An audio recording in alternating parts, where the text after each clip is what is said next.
You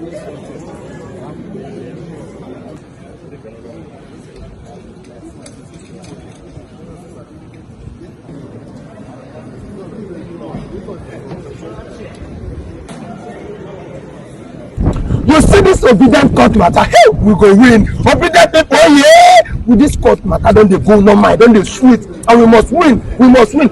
Una go need to watch this video. See this video we have for under. Watch and try share and may reach all the obedient family here. May reach their hand. They share and may they go. May una see as they tell they judge this matter for court. When I watch and share.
You just sit and then you wield your power because you can wield it. Even at the Supreme Court, I use Supreme Court as an example.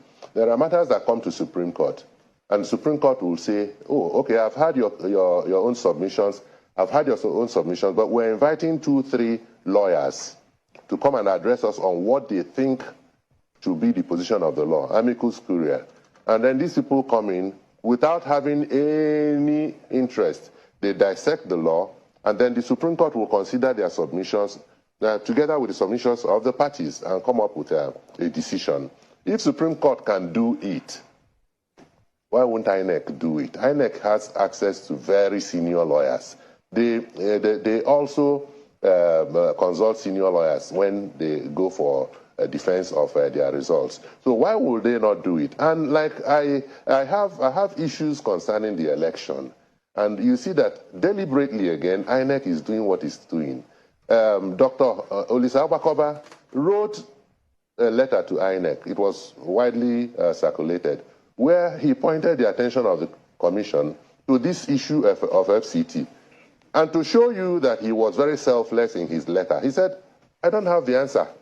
So you guys go and figure it out before you do anything. Olisa Abakoba wrote that, and you know in his character, he normally does things like this in the interest of justice and unity of the country, you know. And then what happened?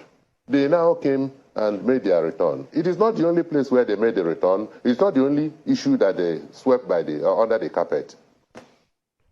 The issue of the complaint of manipulations in the result sheets, beavers not being uploaded, the parties, their agents made so much fuss about it.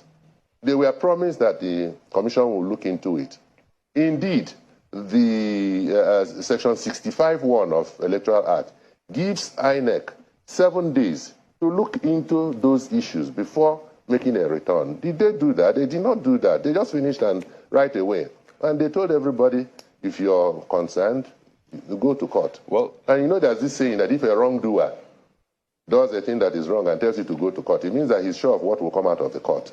Well, and it is very sad because we're talking about the votes of the people. Right. Votes, even by the declaration made by INEC, even by that declaration, you see that the person that was said to have won the election did not score up